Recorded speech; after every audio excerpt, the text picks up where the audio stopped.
بسم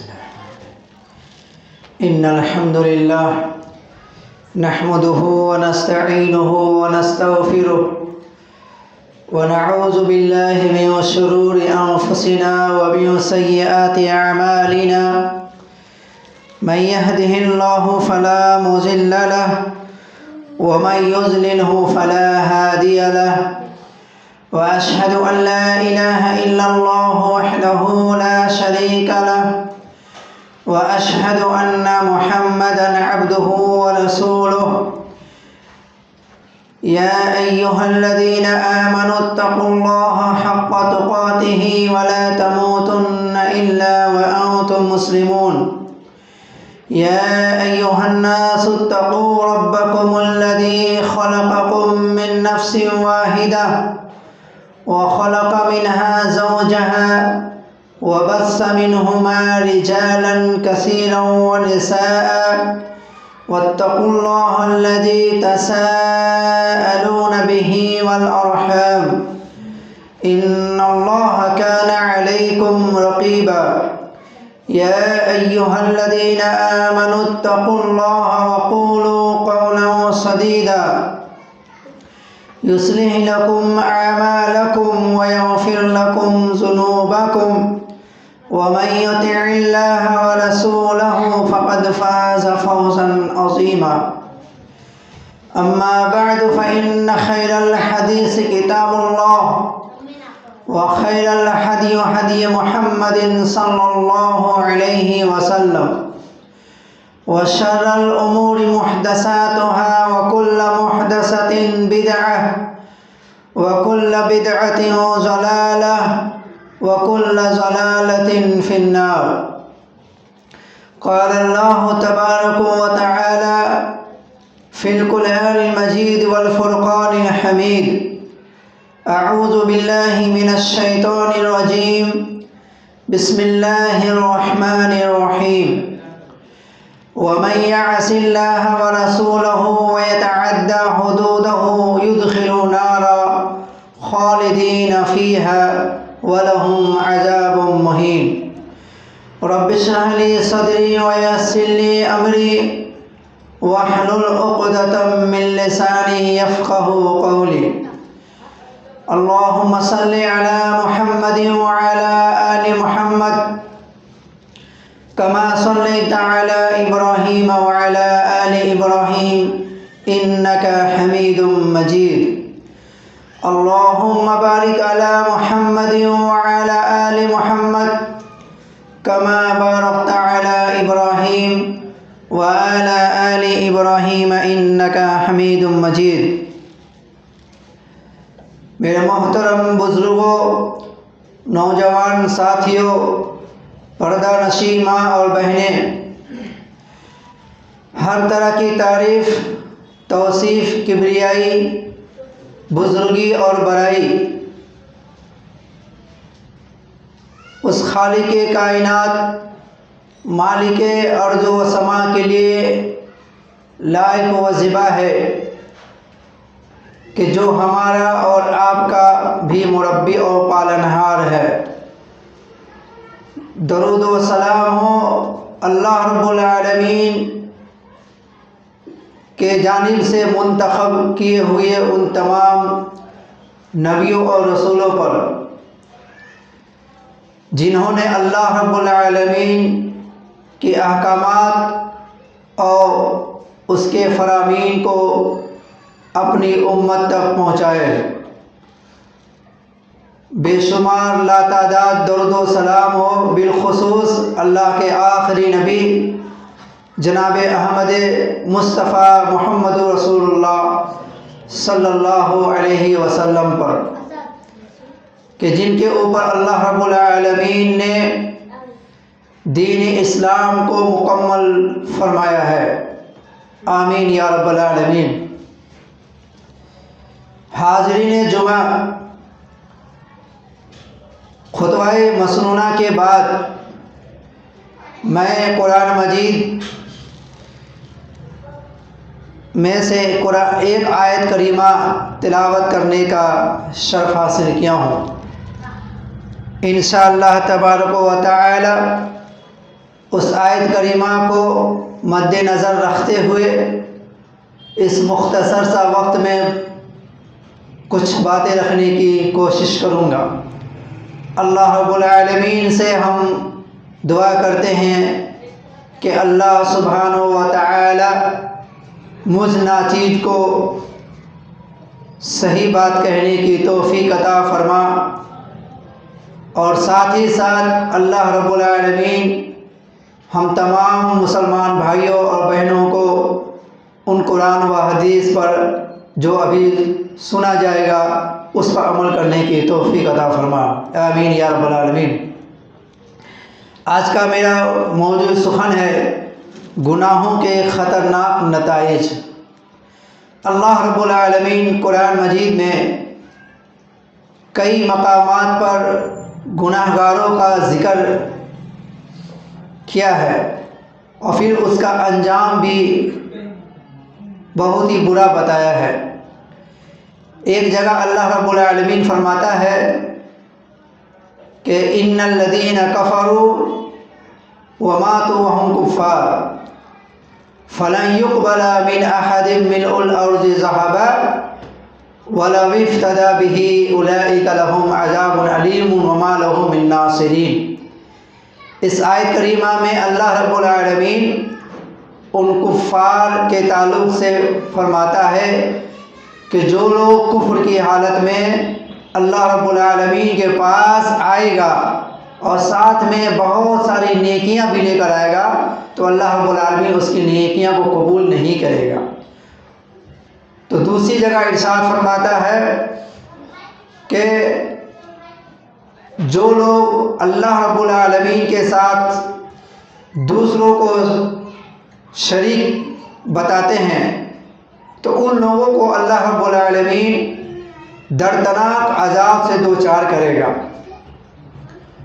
اور پھر جب اس کے جلد جسم کے چمڑے جل جائیں گے، گل جائیں گے، سڑ جائیں گے تو اللہ رب العالمین دوبارہ چمڑا پیدا کرے گا تاکہ عذاب میں کوئی کمی نہ ہو۔ تو یہ ہے گناہ گاروں کا سنگین انجام۔ تو ہم پہلے اللہ رب العالمین سے دعا کرتے ہیں کہ اللہ سبحانہ و تعالی ہمیں اور آپ کو گناہوں سے محفوظ رکھے، چاہے وہ گناہ بڑا گناہ ہو، وہ چاہے وہ چھوٹا گناہ ہو، چاہے وہ کبیرہ گناہ ہو، چاہے وہ صغیرہ گناہ ہو۔ گناہ انسان جب کرتا ہے تو اللہ کے نبی صلی اللہ علیہ وسلم اس گناہ گار کے تعلق سے ارشاد فرماتے ہیں کہ جب ایک اللہ کا بندہ، جب کوئی انسان گناہ کرتا ہے تو گناہ کرنے کی وجہ سے اس کے دل پر ایک سیاہ نقطہ کا دھبا اس کے دل پر پڑ جاتا ہے۔ کوئی بھی انسان جب گناہ کرتا ہے، چاہے وہ گناہ جیسا بھی ہو، تو اس کے دل پر ایک سیاہ کالا نقطہ پڑ جاتا ہے۔ لیکن پھر جب کوئی مومن بندہ یا کوئی مسلمان بندہ توبہ استغفار کر لیتا ہے، یعنی اسے احساس ہو گیا کہ میں نے یہ غلطی کی ہے اور یہ گناہ ہے، اور اس کو احساس ہونے کے بعد اگر وہ توبہ استغفار کر لیتا ہے تو اللہ سبحانہ و تعالیٰ اس کے جسم پر جو کالا نقطہ پڑا تھا اس کو صاف کر دیتا ہے۔ لیکن اگر کوئی انسان گناہ کرتا ہے، احساس بھی نہیں کرتا، گناہ پر گناہ کرتا چلا جاتا ہے، یہاں تک کہ اس کے پورے جسم میں یا پورے دل میں جو ہے سیاہ نقطہ پھیل جاتا ہے، پورا دل اس کا کالا ہو جاتا ہے، یہاں تک کہ اس کے دل میں زنگ لگ جاتا ہے۔ اور یہی بات اللہ سبحانہ و تعالیٰ فرماتا ہے کہ کلا بل ران علی قلوبہم ما کانوا یکسبون، کہ سیاہی نہایت ہی گہری ہو جاتی ہے اور بڑھتے بڑھتے اس کے چہرے پر بھی نمایاں ہونے لگتی ہے، دل سے چہرے تک چلا جاتا ہے۔ جب ایک انسان گناہ کرتا ہے اور گناہ کرتا چلا جاتا ہے، توبہ استغفار نہیں کرتا اور پھر نیکی بھی نہیں کرتا، تو اس گناہ کی وجہ سے پہلے دل کالا ہوتا ہے اور دل کالا ہونے کے بعد اس کا چہرہ کا رنگ بھی اتر جاتا ہے اور چہرہ کا رنگ بھی کالا ہو جاتا ہے۔ اللہ رب العالمین قرآن مجید میں دوسری جگہ فرماتا ہے کہ وَمَن يَعْصِ اللَّهَ وَرَسُولَهُ وَيَتَعَدَّى حُدُودَهُ يُدْخِلْهُ نَارًا خَالِدِينَ فِيهَا وَلَهُمْ عَذَابٌ مُّهِينٌ۔ گناہ ہے کیا؟ ابھی جو میں نے بیان کیا کہ گناہ انسان جب کرتا ہے تو اس کے دل میں کالا دھبا پڑ جاتا ہے، یہاں تک کہ اس کے دل پورا سیاہ ہو جاتا ہے، یہاں تک کہ اس کے چہرے پر بھی اس کے اثرات دکھائی دیتے ہیں۔ آخر گناہ ہے کیا؟ تو اللہ فرماتا ہے کہ جو لوگ وَمَن يَعْصِ اللَّهَ وَرَسُولَهُ وَيَتَعَدَّى حُدُودَهُ، جو لوگ اللہ کی اور اللہ کے رسول کی نافرمانی کرتے ہیں، وَيَتَعَدَّى حُدُودَهُ، اور اللہ رب العالمین کی حدود کو کروس کرتے ہیں، حدود کو پامال کرتے ہیں، حدود سے آگے بڑھتے ہیں، یہی گناہ ہے۔ گناہ کیا ہے؟ اللہ کے اور اللہ کے رسول کی نافرمانی کرنا اور اللہ رب العالمین کے بنائے ہوئے قوانین، ضوابط، طور اور طریقے، زندگی گزارنے کے اصول و ضوابط، ڈسپلن، وہ جو ہے اللہ رب العالمین کی طرف سے جو پیارے نبی جناب محمد رسول اللہ صلی اللہ علیہ وسلم کے ذریعہ بتایا گیا ہے، سمجھایا گیا ہے، سکھایا گیا ہے۔ اگر کوئی انسان اس طریقے کو چھوڑ دیتا ہے تو گویا کہ وہ اپنا منمانی زندگی گزارتا ہے، اپنے من سے، اپنے طریقے سے زندگی کو گزارنا چاہتا ہے۔ تو اللہ فرماتا ہے وَيَتَعَدَّى حُدُودَهُ، تو ایسے لوگ جو ہے وہ اللہ رب العالمین کی حدود کو کروس کرتے ہیں، اللہ کے بتائے ہوئے قانون کو توڑتے ہیں۔ تو ایسے لوگوں کے ساتھ انجام کیا ہوگا؟ اللہ فرماتا ہے يُدْخِلْهُ نَارًا خَالِدِينَ فِيهَا، کہ اللہ رب العالمین اسے جہنم میں داخل کرے گا، اور پھر ساتھ ہی ساتھ فرماتا ہے خالدین فیہا، ہمیشہ ہمیشہ اللہ رب العالمین اسے جہنم میں داخل کرے گا۔ اور وَلَهُمْ عَذَابٌ مُّهِینٌ، اور یہ عذاب جو ہے دردناک عذاب اس کے اوپر اللہ رب العالمین مسلط کر دے گا۔ اللہ اکبر کبیرہ، یہ ہے گناہ کے بھیانک اور خطرناک انجام۔ گناہ ہے کیا؟ گناہ کے کئی اقسام ہیں۔ گناہ چھوٹے بھی ہوتے ہیں، گناہ بڑے بھی ہوتے ہیں، گناہ حقوق اللہ کے تعلق سے بھی ہے، گناہ حقوق العباد کے بھی تعلق سے ہے، اور گناہ فی النفسی بھی ہے، گناہ انفرادی طور پر بھی ہے، اور گناہ اجتماعی طور پر بھی ہے۔ اب حقوق اللہ کے تعلق سے گناہ یہ ہے کہ ایک اللہ کا بندہ، ایک انسان اللہ رب العالمین کو چھوڑ کر کے کسی اور کی عبادت کرتا ہے، یہ بھی گناہ ہے۔ حالانکہ ہاں یہ گناہ کبیرہ ہے، یہ سب سے بڑا گناہ ہے، کیونکہ اللہ رب العالمین انسان کو پیدا کیا ہے اپنی عبادت کے لیے۔ ایک انسان اللہ کو چھوڑ کر کے کسی اور کی عبادت کرے، کسی اور کے سامنے سجدہ سجود کرے، کسی اور کے سامنے اپنے فریاد کو رکھے، اپنی جھولی کو پھیلائے، یہ گناہ تمام گناہوں سے بڑھ کر ہے۔ اللہ فرماتا ہے وَمَا خَلَقْتُ الْجِنَّ وَالْإِنسَ إِلَّا لِيَعْبُدُونِ، کہ ہم نے انسان اور جنات کو نہیں پیدا کیا سوائے اس کے کہ وہ میری ہی عبادت کرے۔ یعنی کہ اللہ رب العالمین نے انسان کو اور جنات کو اپنی ہی عبادت کے لیے پیدا کیا، اللہ کو چھوڑ کر کے کسی اور کی عبادت کے لیے اللہ رب العالمین نے پیدا نہیں کیا ہے۔ تو یہ بھی ایک گناہ ہو گیا۔ دوسرا گناہ وہ ہے جو انفرادی طور پر، یعنی فردن گناہ، آدمی اکیلے اکیلے گناہ کرتا ہے، اپنا اپنا گناہ۔ وہ کیا ہے انفرادی گناہ؟ مثلا مثال کے طور پر چوری کرنا، زنا کرنا، شراب پینا، نشہ آور چیزوں کو استعمال کرنا، رشوت لینا، رشوت دینا، یا پھر اسی طریقہ سے سود خوری کرنا، سود کا لین دین، یہ تمام کے تمام گناہ کیا ہے؟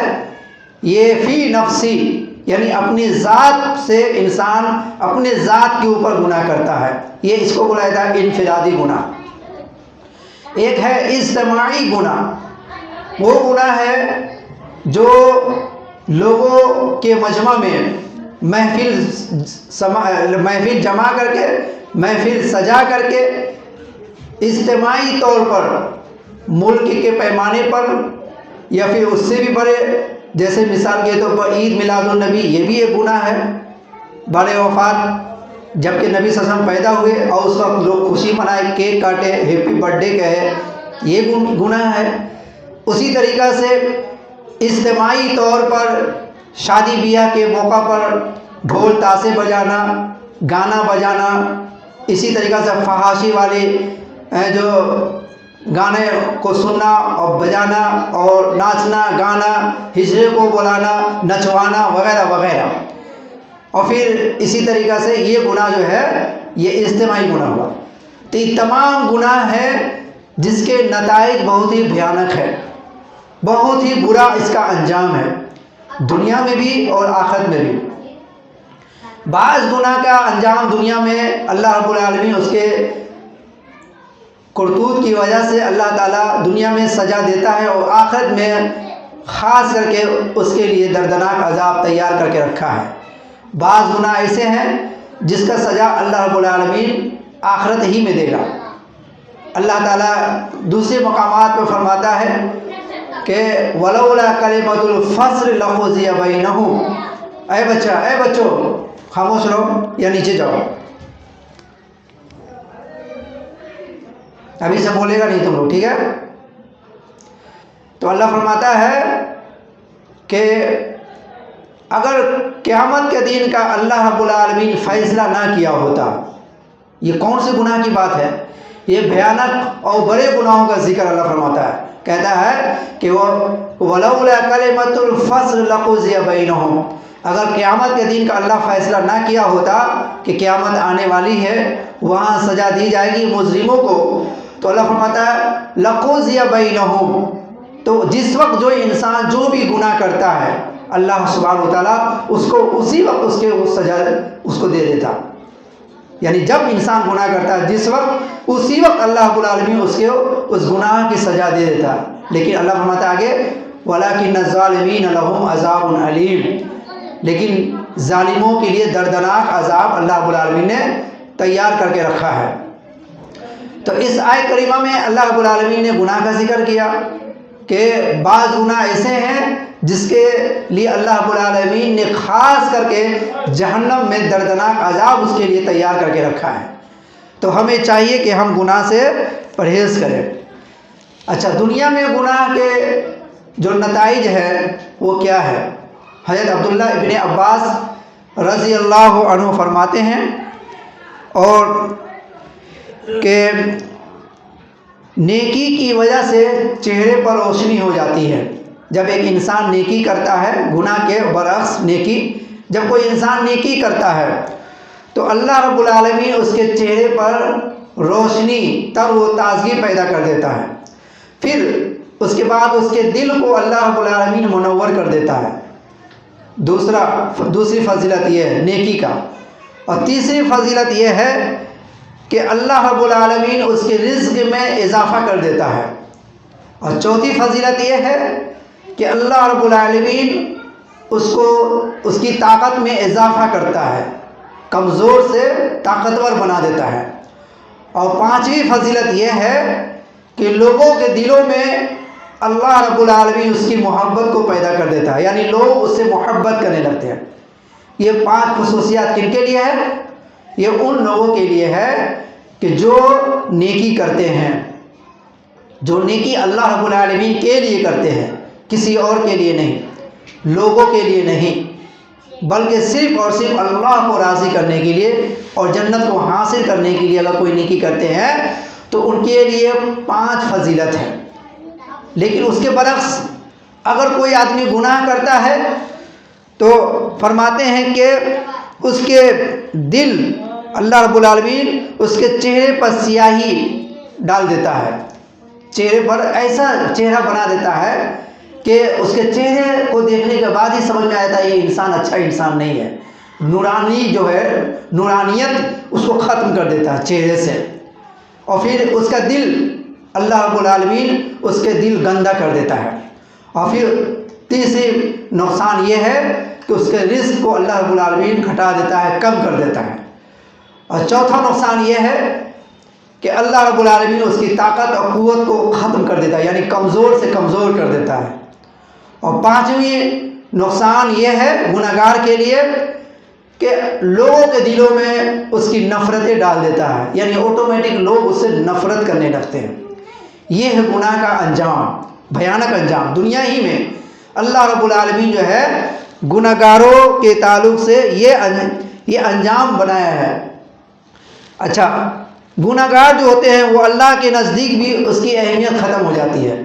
اللہ کے نبی صلی اللہ علیہ وسلم فرماتے ہیں ایاک والمعصیۃ فإن بالمعصیہ، کہ گناہوں سے بچو، فرمایا گناہوں سے، اللہ کی نافرمانی سے بچو، کیونکہ نافرمانی کرنے کی وجہ سے حل سخط اللہ عز وجل، اللہ کے نبی فرماتے ہیں صلی اللہ علیہ وسلم کہ اللہ کی ناراضگی آ جاتی ہے اس شخص کے اوپر۔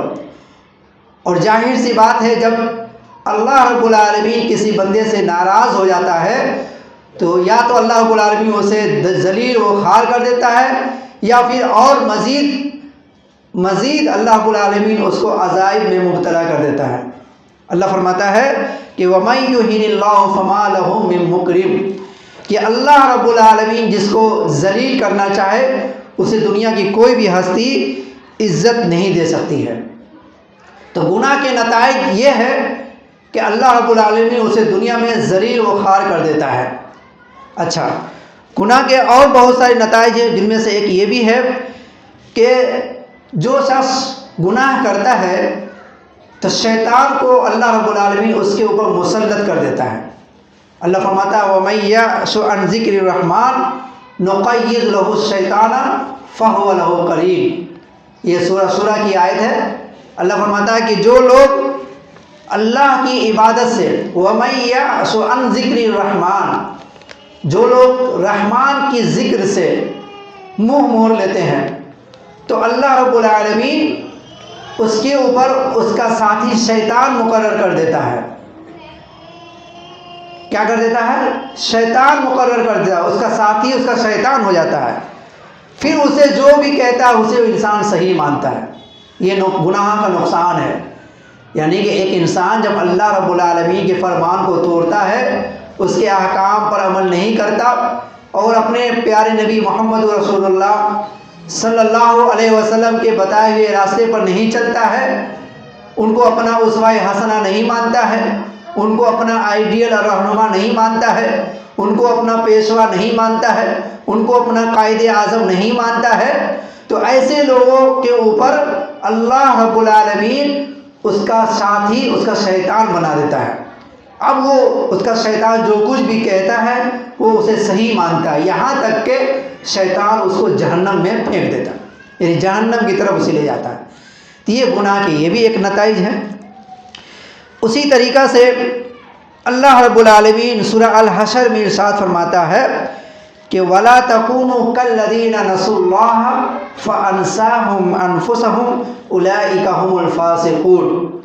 سورہ الحشر کی آیت میں اللہ سبحانہ وتعالیٰ فرماتا ہے کہ اے لوگو تم ان لوگوں کی طرح نہ ہو جانا۔ کن لوگوں کی طرح؟ یعنی ان نافرمانوں کی طرح، یا پھر ان لوگوں کی طرح نہ ہو جانا کہ جنہوں نے اللہ کو بھلا بیٹھا۔ یعنی کہ بہت سارے لوگ ہیں دنیا میں گزرے جو دنیا میں آنے کا مقصد ہی کھو بیٹھے۔ اللہ نے دنیا میں کیوں بھیجا؟ ہمارا کام کیا ہے؟ کل کے لیے ہمیں کیا تیاری کرنی چاہیے؟ آخرت کے بارے میں غور فکر کرنی چاہیے۔ یہ تمام کے تمام چیزوں کو انسان بھول بیٹھتا ہے۔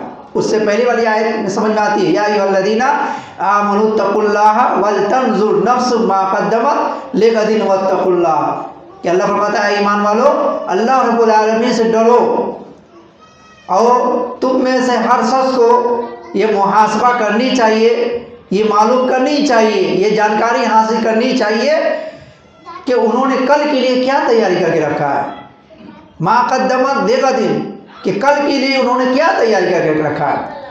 تو اس آیت کریمہ میں اللہ رب العالمین کل سے مراد آخرت کی تیاری، قبر کی تیاری، حشر کی تیاری، ان کی تیاری کیا کس نے کیا، کتنا کیا، کیا تیاری کر کے رکھا ہے۔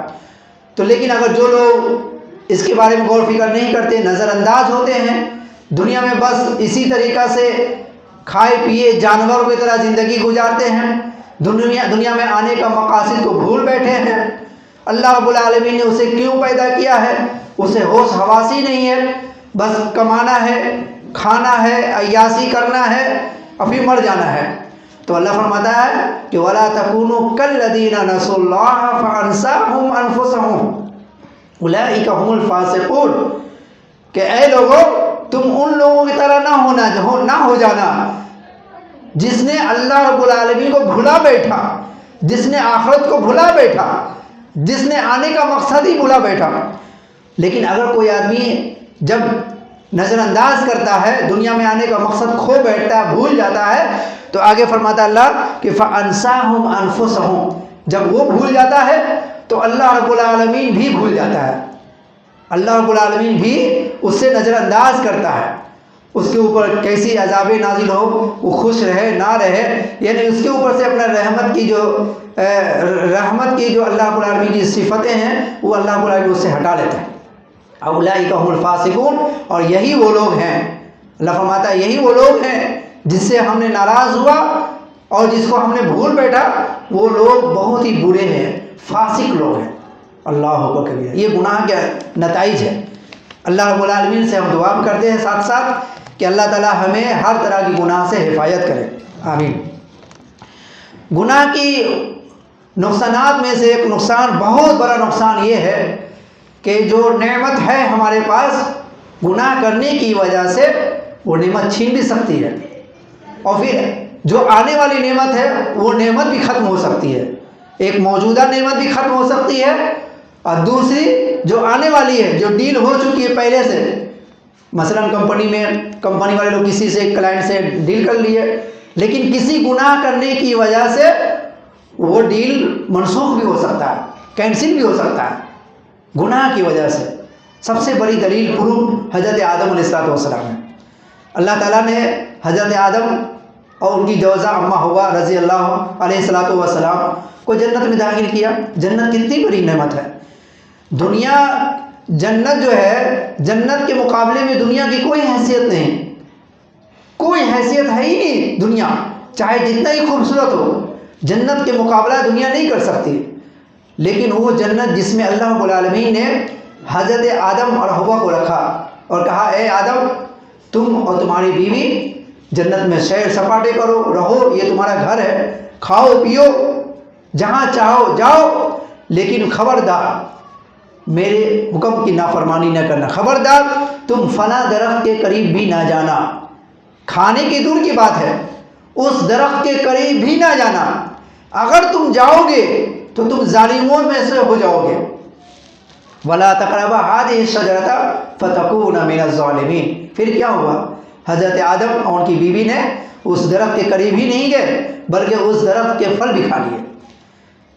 پھل کھانا کوئی بڑی بات نہیں تھی، کوئی خراب بات نہیں تھی، بات یہ تھی دراصل کہ اللہ رب العالمین نے منع کیا تھا کہ اس پھل کو نہیں کھانا ہے، اس پھل کے قریب نہیں جانا ہے۔ یہی گناہ ہے، گناہ یہی ہے کہ انسان کو کسی چیز سے منع کیا جائے، وہ انسان وہی کام کرے، تو اس کو کیا بولتا ہے؟ نافرمانی کرنا۔ تو حضرت آدم اور حوا نے اس پھل کو کھائے، گویا کہ اللہ رب العالمین کی نافرمانی کی ہے، تو اللہ نے کیا کیا؟ جنت سے نکال دیا، ایک تو نعمت بھی چھین لیا اور دوسرا پھر دنیا میں بھیج دیا، جاؤ اب کماؤ کھاؤ کھیتی باڑی کرو وغیرہ وغیرہ، اور پھر اگر پھر سے اس جنت میں جانا چاہتے ہو پھر سے نہیں کیا کرو۔ تو یہ گناہ کی نتائج ہے کہ انسان کے موجودہ نعمت بھی چھین جاتی ہے اور آنے والا جو معاملہ ہے وہ بھی ختم ہو جاتا ہے۔ اللہ کے نبی جناب محمد رسول اللہ صلی اللہ علیہ وسلم ارشاد فرماتے ہیں اس سے پہلے کہ میں آپ کو قرآن مجید کی ایک اور آیت پڑھ لوں کہ انسان جب گناہ کرتا ہے تو گناہ کرنے کی وجہ سے اللہ رب العالمین دنیا میں اسے بہت زیادہ مشکلات میں ڈال دیتا ہے۔ اللہ فرماتا ہے وَمَنْ أَعْرَضَ عَنْ ذِكْرِي فَإِنَّ لَهُ مَعِيشَةً ضَنْكًا۔ اللہ اکبر کبیرہ، یہ سورہ طٰہٰ کی آیت ہے، آیت نمبر 20-21۔ اللہ فرماتا ہے کہ جو لوگ اللہ رب العالمین کے ذکر سے منہ موڑتے ہیں، کیا مراد ہے ذکر سے؟ مراد یہ ہے کہ وَمَنْ أَعْرَضَ عَنْ ذِكْرِي کہ جس کسی نے بھی بنائے ہوئے قانون کو، اللہ کے بنائے ہوئے قانون، کیونکہ عبادت انسان قانون کے مطابق کرے گا، اپنے منمانی کے طور پر تو وہ ذکر تو نہیں کر سکتا نا۔ نماز ویسے ہی پڑھنی ہے جیسے اللہ کے رسول نے بتایا، حج ویسے ہی کرنا ہے جیسے اللہ کے رسول نے کیا، تو ہر ایک طریقہ محمد رسول اللہ کا بتائے ہوئے کیے ہوئے اعمال کے مطابق ہمیں کرنی ہے، تو اسی کو ذکر کہا گیا۔ یعنی دنیا میں جینا ویسے ہے کہ جیسے اللہ نے حکم دیا، لیکن اگر کوئی انسان منمانی زندگی گزارتا ہے اور پھر دنیاوی طور پر جو ہے خواہشات ضرور، اور پھر اسی طریقہ سے زنا اور وغیرہ وغیرہ کاموں میں زندگی گزارتا ہے اور پھر عبادات سے منہ موڑ لیتا ہے، تو اللہ فرماتا ہے وَمَنْ أَعْرَضَ عَنْ ذِكْرِي فَإِنَّ لَهُ مَعِيشَةً ضَنْكًا کہ اللہ رب العالمین دنیا میں اسے تنگ کر دیتا ہے۔ اتنی بڑی زمین ہے، اتنا بڑا دنیا ہے، لیکن اس کے باوجود گناہ کے اثرات اس کے اوپر ایسے حائل ہو جاتے ہیں کہ دنیا بڑی ہونے کے باوجود اللہ رب العالمین اس کے لیے اس دنیا کو تنگ کر دیتا ہے، اس کو گھٹن محسوس ہوتی ہے، جینے میں اسے دشواری محسوس ہوتی ہے، نہ گھر میں چین، نہ باہر چین، نہ بیوی بچوں کے ساتھ چین، نہ مسجد میں چین، نہ کہیں اور چین، سکون ختم کر دیتا ہے اللہ تعالیٰ۔ فَإِنَّ لَهُ مَعِيشَةً ضَنْكًا کہ اللہ اسے تنگ کر دیتا ہے، اسے پریشان کر دیتا ہے، اسے پریشانی میں مبتلا کر دیتا ہے۔ یہ دنیا بھی سزا ہے گناہگار کی طرف سے، اور اخروی سزا یہ ہے فَإِنَّ لَهُ مَعِيشَةً ضَنْكًا وَنَحْشُرُهُمْ يَوْمَ الْقِيَامَةِ أَعْمَىٰ پھر قیامت کے دن سب سے بڑی نعمت جو آنکھ کی نعمت ہے، اس نعمت سے اللہ تبارک و تعالیٰ محروم کر دے گا، چھین لے گا آنکھ، روشنی اللہ چھین لے گا۔ تو وہ بندہ کہے گا قال ربی لما حشرتنی اعمیٰ وقد كنت بصیرا، اے میرے پروردگار جب میں دنیا میں تھا تو میری آنکھیں تھی، لیکن آج میری آنکھیں چھین لی گئی، کیوں؟ اللہ سے سوال کر کیوں؟ اللہ جواب دے گا میرے بندو اسی لیے قال رب لما حشرتنی اعمیٰ وقد كنت بصیرا، اللہ کہتا ہے قال كذلك اتتك آیاتنا فنسیتها وكذلك اليوم تنسى۔ اللہ اکبر، اللہ کیا کہتا ہے؟ اس وقت جواب دے گا ان گناہگاروں کو کہ میں نے ایسا اس لیے کیا کہ جب تمہارے پاس میری دلیلیں، میری روشنی، ہدایت جب آتی تھی، ذکر کرنے کی بات آتی تھی، لوگ تمہیں دعوت دیتے تھے، لوگ تمہیں نصیحت کرتے تھے، لوگ تمہیں راہ نجات کی طرف بلاتے تھے، ان سب کے باوجود تم اپنی نگاہوں کو موڑ لیا کرتا تھا، اپنی آنکھیں بند کر لیا کرتا تھا، دنیا میں بس سوچتا تھا جیسے جینا اسے جیو، 4 دن کی زندگی ہے، جیسے مرضی ویسے جیو۔ تم نے نظر انداز کر دیا تو میں نے بھی تمہیں نظر انداز کر دیا آج۔ یہ گناہ کے اثرات ہیں میرے بھائیو۔ گناہ کے نتائج میں سے ایک نتیجہ یہ بھی ہے کہ اللہ رب العالمین اس کے رزق میں کمی کر دیتا ہے۔ بعض دفعہ ایسا ہوتا ہے کہ ایک انسان کے پاس ایک واقعہ بھی ہے کہ ایک مالدار انسان تھا اور وہ چاہا کہ اپنے صدقے کے پیسے کسی غریب گھر کے پاس، غریب گھر میں لے جا کے پہنچا دے۔ جب وہ پیسہ اس غریب گھر کے دروازے پر گیا تو دروازے کے اندر سے آواز آ رہی تھی گانے بجانے کی۔ وہ وہیں سے لوٹ آیا اور کہا نہیں، میں ایسے لوگوں کو پیسہ نہیں دوں گا جو اللہ کی نافرمانی کرتے ہیں، اور پھر کسی نیک اور صالح انسان کو وہ پیسہ لے جا کے دے دیا۔ اس واقعہ سے بھی عبرت ہے کہ جب انسان گناہ کرتا ہے تو پھر اس کے اثر یہ ہوتے ہیں کہ اللہ رب العالمین اس کے رزق کو چھین لیتا ہے، غریب و مفلس بنا دیتا ہے۔ آج لوگ شکایتیں کرتے ہیں کہ پہلے میں 50,000 60,000 روپیہ مہینہ کمایا کرتا تھا، پہلے الحمدللہ بہت ہمارے پاس پیسے تھے، پیسوں کی کوئی کمی نہیں تھی، آج ہماری حالت یہ ہے کہ ہم بہت پریشان حال ہیں۔ تو اس کی وجہ کیا ہے؟ لوگ اس کی وجہ دوسری طرف ڈھونڈتے ہیں. کوئی کہتے ہیں کہ اس کے اوپر جادو کر دیا گیا، تو کوئی کہتے ہیں اس کے اوپر نظر کر دیا گیا، کوئی کچھ. اللہ کے بندو، نہ کسی نے جادو کیا، نہ کسی نے آپ کو نظر لگایا. یہ جو آپ کے برے اثرات جو ہے، آپ کا برا حال جو ہے، صرف اس وجہ سے ہے کہ آپ کے پاس جب پیسہ تھا، آپ لاکھوں کا مالک تھے، تو اس وقت آپ بے تحاشا نافرمانی کرتے تھے، پیسوں پر گھمنڈ کیا کرتے تھے.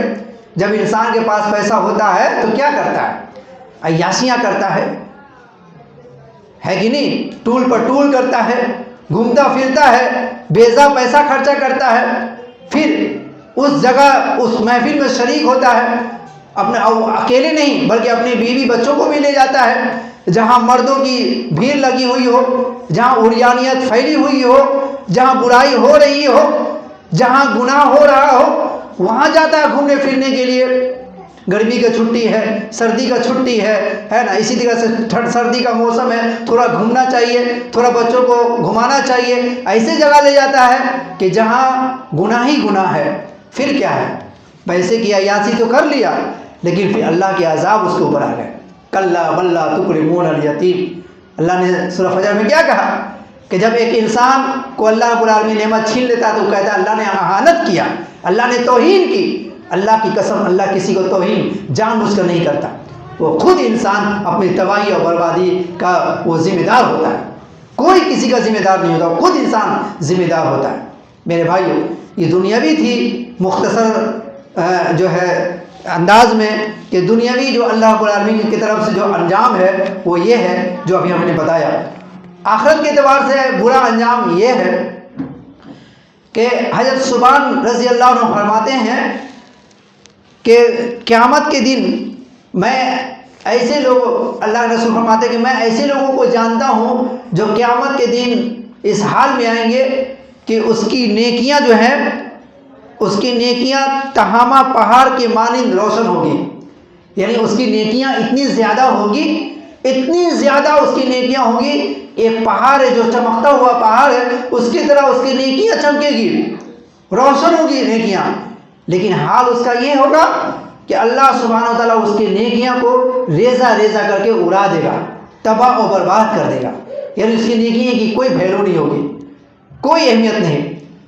یہ ایک عجیب بات ہے کہ ایک آدمی کی نیکی ہو بھی اور پھر اس کی نیکی کو اڑا بھی دی جائے. تو صحابہ نے کہا یا رسول اللہ صلی اللہ علیہ وسلم، آپ مجھ کو ایسے لوگوں کے بارے میں کوئی نشانی بیان کر دیں تاکہ ہم اس سے بچ جائیں، اس سے ہم پرہیز کریں. ایسے لوگوں سے، کیسے لوگوں سے کہ جو جس کے پاس نیکی ہونے کے باوجود جنت میں نہ جا سکے. اس سے بڑا بدترین انسان کون ہے؟ کہیں ایسا نہ ہو کہ ہمیں معلوم نہ ہو اور ہم اس کے چکر میں پڑے، اس کے ساتھ رہیں اور وہ بھی برباد ہوا، ہمیں بھی برباد کر دے. تو اے اللہ کے رسول صلی اللہ علیہ وسلم، آپ مجھ کو ان کے بارے میں کوئی نشانی بیان کر دیں.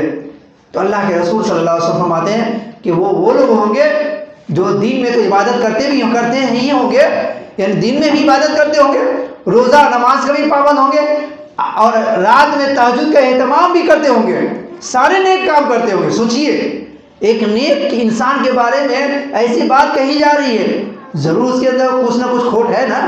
ہے وہ کھوٹ یہ ہے کہ اللہ کے نبی فرماتے ہیں کہ وہ رات میں تہجد تمہاری طرح وہ تہجد گزار بھی ہوں گے. لیکن حال یہ ہوگا کہ اللہ کے نبی فرماتے ہیں صلی اللہ علیہ وسلم کہ جب وہ خلوت میں ہوں گے، خلوت مطلب اکیلے اور تنہائی میں ہوں گے، تو اس وقت اللہ کی حرام کردہ چیزیں ملے گی اگر، تو اس سے اپنا دامن کو نہیں بچا پائیں گے. اللہ اکبر کبیرہ. کتنی بڑی بات، مختصر جملہ میں اللہ کے نبی صلی اللہ علیہ وسلم بہت ساری بات کہہ دی ہے کہ اس طریقہ سے تو لوگوں کے سامنے نیک پارسا بنتے ہوں گے، لوگ اسے متقی، پرہیزگار، نمازی، حاجی، قاضی وغیرہ وغیرہ. لیکن حال اس کا یہ ہوگا کہ وہ تنہائی میں برائی سے نہیں بچتا. حال اس کا یہ ہوگا کہ اگر خلوت تنہائی میں کوئی آدمی اسے رشوت دے رہا ہوگا تو فوراً رشوت کو رکھ لے گا پاکٹ میں، کوئی نہیں جان رہا ہے. اکیلے میں، تنہائی میں، خلوت میں، تنہائی میں کوئی کسی سود کا کاروبار کر رہا ہوگا، کوئی سٹہ بازی کر رہا ہوگا، چپکے سے جا کر سٹہ بازی کر. کیوں؟ 10 روپیہ، 20 روپیہ، 1000، 12,000 میں صبر نہیں ہے، چاہتا ہے کروڑوں روپیہ کا مالک بن جائے. خلوت میں انسان گناہ اللہ سے نہیں ڈرتا ہوگا اور اپنے دامن کو پاک صاف نہیں رکھتا ہو خلوت میں. تنہائی میں۔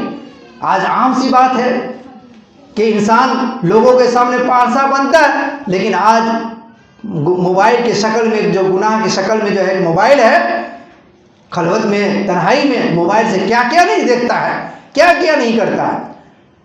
تو انسان جو خلوت میں اللہ سے نہیں ڈرتا ہے، اکیلے اور تنہائی میں اللہ سے نہیں ڈرتا ہے، تو اس کے بہت سارے نیکی کے کوئی فائدے نہیں۔ لہٰذا ہمیں چاہیے کہ جہاں ہم جو ہیں اس محفل میں اللہ سے ڈر رہے ہیں، وہاں خلوت تنہائی میں بھی اللہ سے ڈرے، حرام چیزوں سے بچے، حرام کاموں سے بچے۔ اچھا یہ بھی چیز دیکھا گیا معاشرے میں، نمازی ہے لیکن نشہ اور چیز سے انسان پرہیز نہیں کرتا، تو یہ بھی ایک گناہ ہے۔ نشہ اور چیز سے انسان پرہیز نہیں کرتا ہے، وہ یار چھوڑ۔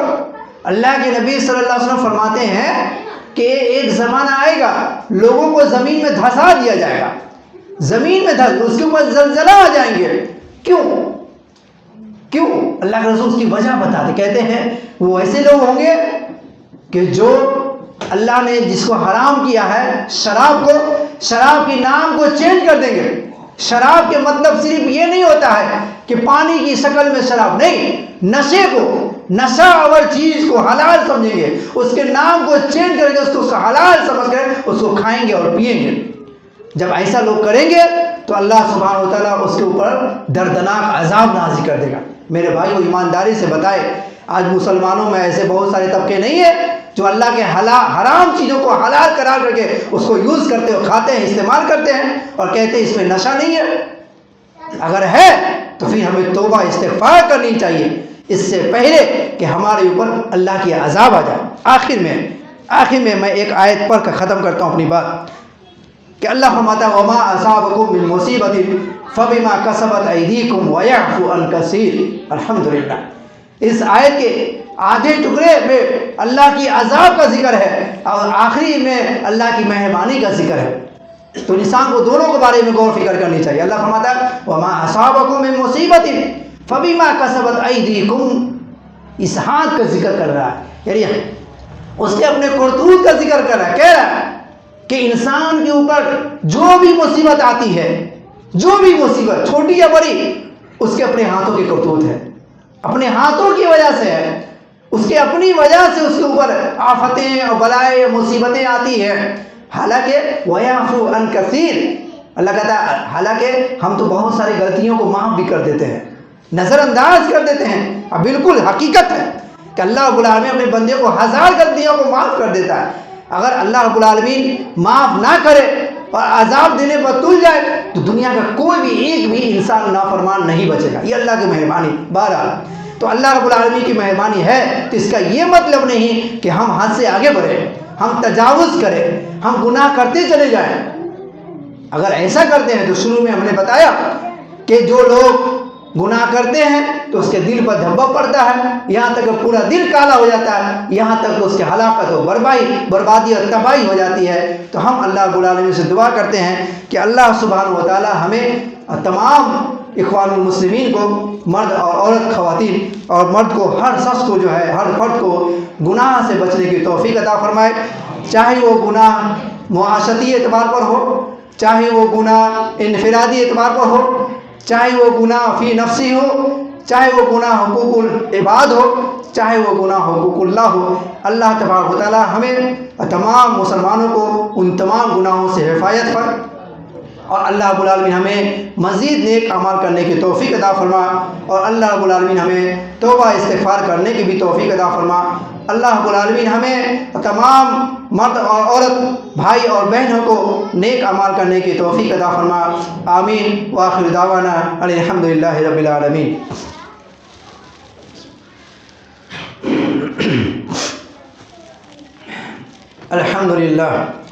الحمدللہ نحمده ونستعینه ونستغفره ونعوذ باللہ من شرور انفسنا ومن سیئات اعمالنا، من يهده الله فلا مضل له ومن يضلل فلا هادي له، واشهد ان لا اله الا الله وحده لا شريك له، واشهد ان محمدا عبده ورسوله، اما بعد، ان الله يأمر بالعدل والاحسان وإيتاء ذي القربى وینہا عن الفحشاء والمنکر والبغی یعظکم لعلکم تذکرون واذکروا اللہ وادعوہ یستجب لکم ولذکر اللہ تعالی اولی واعز واکبر۔